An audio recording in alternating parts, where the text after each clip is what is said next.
Yan, nag-grocery haul tayo. Ito lang yung grocery lang ako ng kaunti, napamili ko. Namili ako ng glutinous rice. Ito oh. Parang gusto ko kasing magbilo-bilo.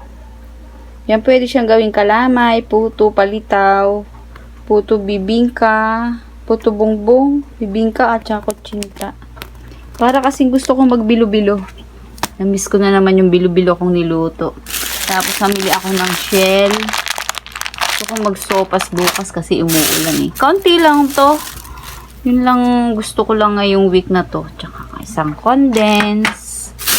And then, ito pampaganda, Johnson powder. At saka mga drinks. At saka ito lang.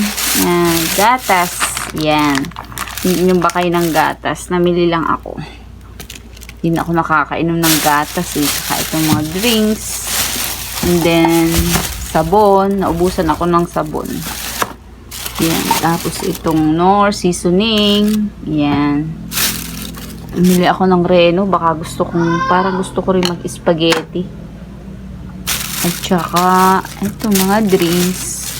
And then, ketchup. Naubusan ako ng ketchup. Ayan. Ito lang yung napamili ko. Grabe, ang mahal ang bilihin kasi ngayon. Kung ano lang yung kailangan ko, yun lang binili ko.